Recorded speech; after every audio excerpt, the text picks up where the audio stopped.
Well, certainly, Ryan, it paints the chaos of the day. You know, we've spent the day reporting about the investigative committee's findings, and a lot of it talks about the chaos of the day, the lack of command. And what we see in this newly body camera footage that we obtained from the mayor here of the city of Uvalde, Don McLaughlin, releasing it to us first. What you see here is a picture of officers really not in control. You have officers outside of the school trying to assess the situation, and then you have officers inside. And specifically, for the first time, you know, we've seen that video, Ryan, of the inside of the school, the hallway of the school. For the first time now on this body camera footage, we see Pete Arredondo, the school police chief. We get to see him in action as he's talking to the officers, as he's near the door of where the classroom is, and some of the decision making that goes into it. Certainly, viewers may find some of the footage disturbing, so just a warning on that. Certainly the language and the footage really depicts just that day, what officers were facing and the chaos of that day. Shots fired! 701. Get inside! Go, go, go! Shot in the head. New body cam video released by the Uvalde mayor shows the frantic first moments police arrived on scene at Robb Elementary. This video taken by Uvalde Police Sergeant Daniel Coronado as he made his way inside the building. But within moments, more gunshots. Shots fired inside the building, Uvalde! Which building?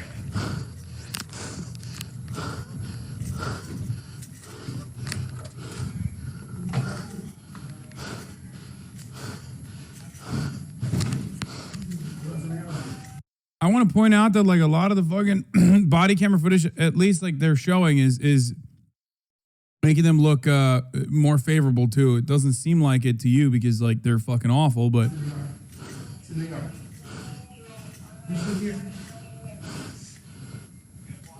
it's the best that they could do.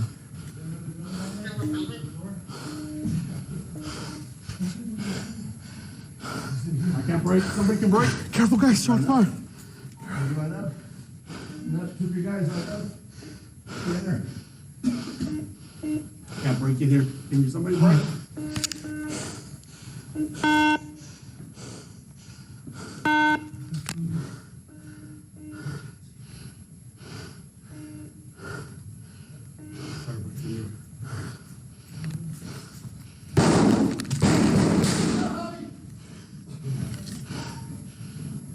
Shoot. He's in this classroom right here on the right. Everybody in there? Take cover, guys.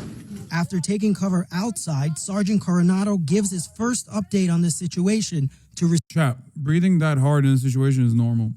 I mean, I know most likely fat, just like all these other fucking cops, but it is a high intensity situation. Not to defend him, but like he's not just like winded, you know what I mean? It's you start hyperventilating in a situation like that because you're scared. No, he is fat. No, I know he's fat. He's a cop. Of course he's fat. What do you mean?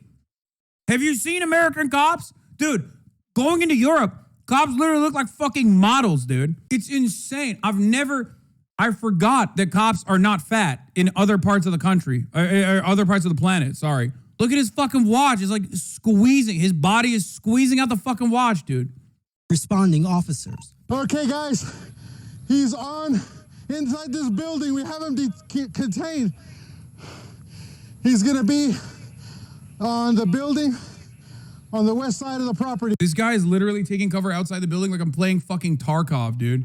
Yeah, that's what I do too. That's not called taking cover. That's called running and hiding, okay? When you double back and you leave the fucking vicinity where the school shooting is happening and decide to fucking throw kids and their bodies in front of you, because that's literally what you're doing.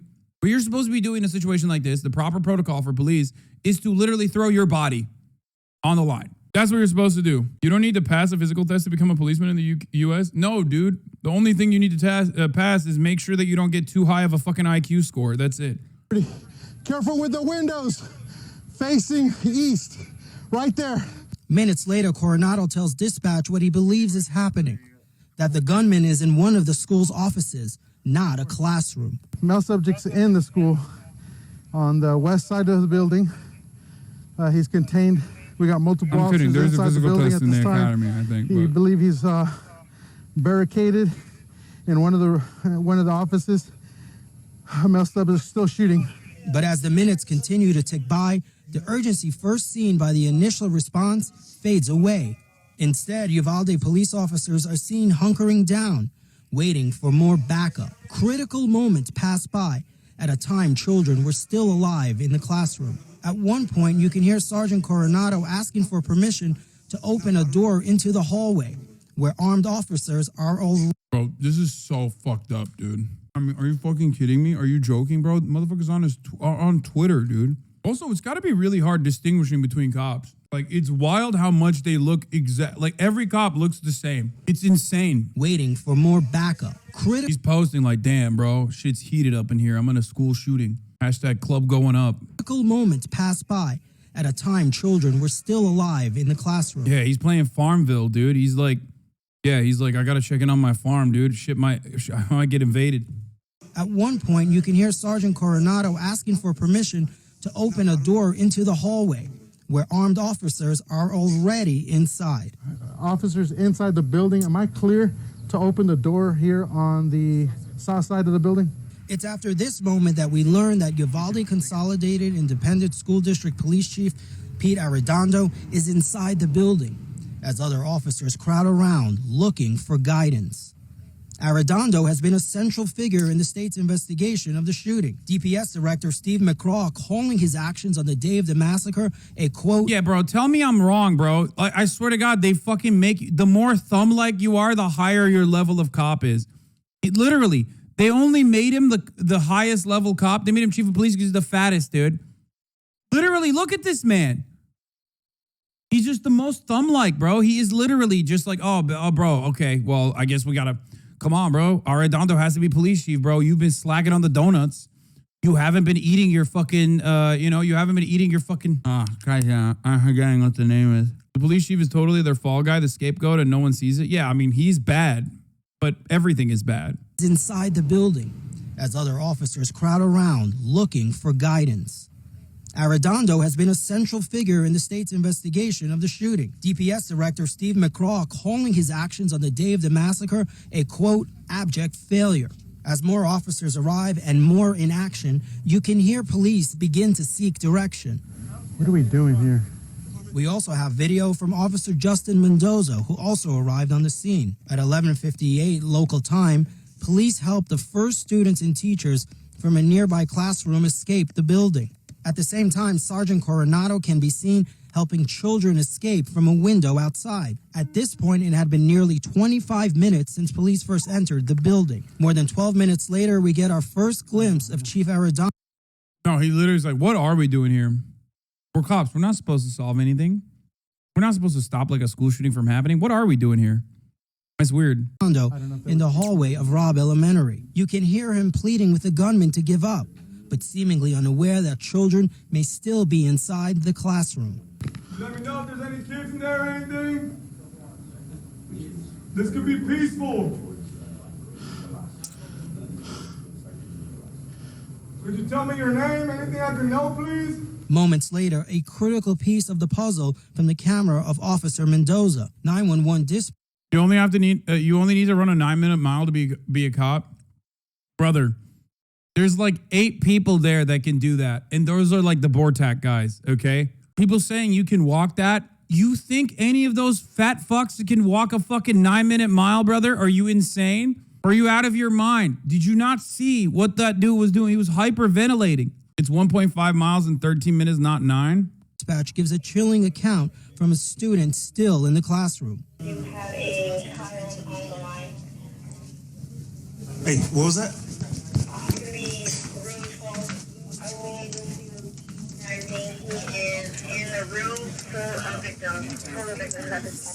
And yet, even with that information, 6 minutes go by without any sort of response.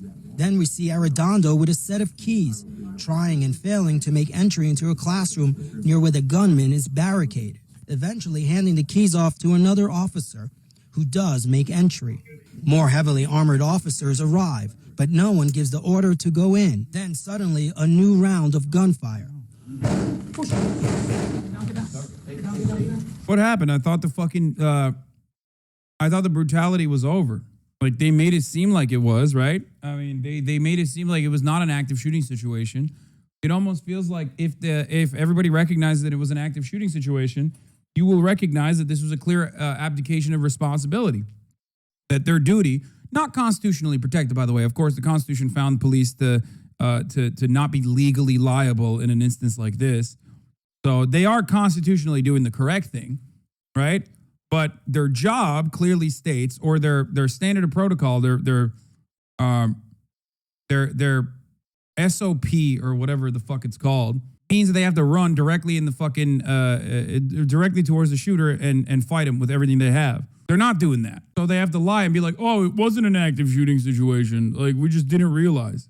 But after those gunshots, Arredondo again tries to talk with the shooter. Can you hear me, sir? And again, minutes later, Sir, if you can hear me, please put your firearm down, sir. We don't want anybody else hurt. Yeah, general SOPs for active shooting scenarios is to immediately engage a barricaded subject. The subject opens fire. Yes. I know. That's what we're doing. But I guess the SOP for Arredondo was asking nicely. I mean, it's literally like a meme. It's like, have you tried asking him nicely? Have you tried calling the fucking mass shooter sir and say pretty pink please? No? Well, guess what, dude? You deserve it then. You couldn't. We're trying to get him out. after no response, police still stand around without much urgency. Over the course of the next nearly 30 minutes, we see more officers arrive. The video obtained by CNN cuts... Oh, thank God, more Thumbelinas arrived, dude, on scene. What are they going to do, bro? Also, simultaneously ask... They're going to have him surrounded so they can ask nicely one more time. Out moments before police breach the classroom and kill the shooter at 12:51 local time. By then, many young, innocent children and it's just so disrespectful because, like, there's another story I'm going to show you after this where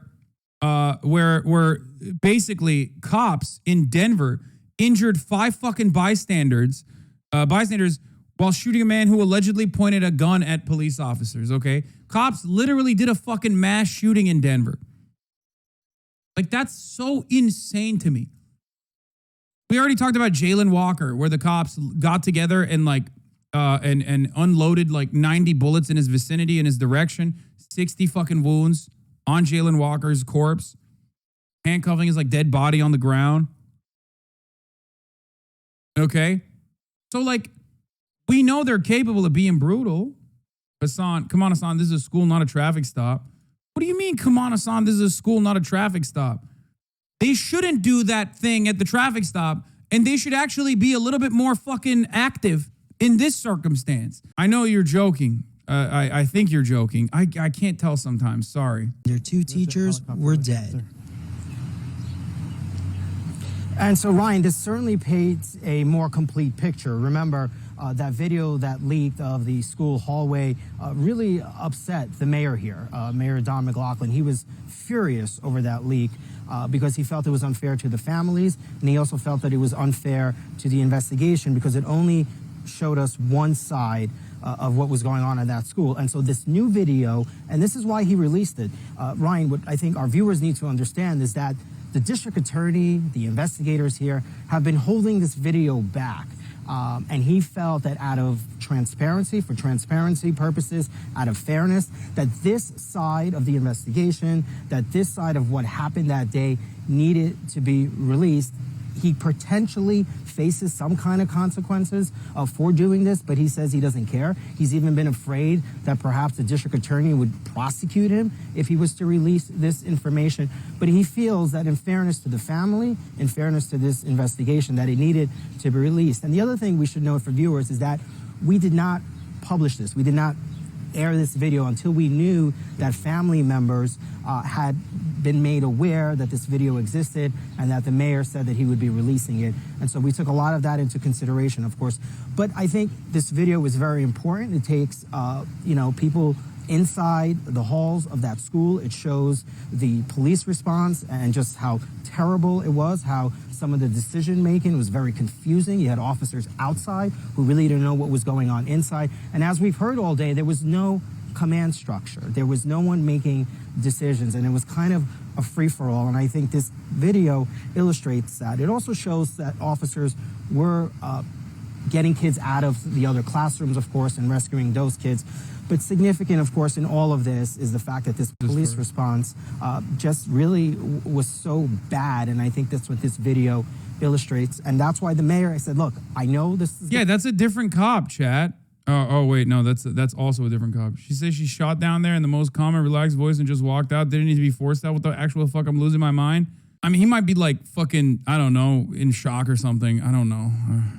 Going to probably not be great for us, but it needs to be released. And as they announced today, they will be making changes to the police department and also enhancing some training and making some new measures so that hopefully, you know, of course, this doesn't happen again, Ryan. Shimon, that is hard to watch. There's no other way to describe it. Especially, you know, hindsight is 2020, but to see and hear those gunshots going off and knowing what was on the other side of that door. Hindsight is 2020. What about foresight? We all knew that this was shit. We all knew that they were fucking just completely incompetent. Is just unbelievable. And then to see the police officers not even knowing for 100% certainty that the gunman was in a classroom with children is just, I don't know. It is, it almost leaves you speechless. It's the confusion of that I think we keep hearing. I think this is so important. There was just an extreme amount of confusion for some reason. And the fact that people didn't know that you had a sergeant who was outside making these decisions, it just seemed strange. He was asking for the wrong things. He had no idea what was going on inside. And I think that's where the breakdown clearly was. And, you know, we saw that in the report. And, of course, we've been hearing a lot about that. But, you know, there's still a lot of unanswered questions. There's still other footage that we need to see and radio transmission. So we're getting there. And I think this is the other thing. We have been asking for this video for quite some time, really since the beginning. And finally, we have it here. And the mayor, I think it was the families, hearing the families, our interviews with the families, him listening to the families. And so we kept asking him for it. And finally, he said it was time to release it for transparency reasons. And so here we are today. And I think it will give viewers, it's difficult to watch, certainly, but it will give them another perspective of what happened here. And it's a very important perspective.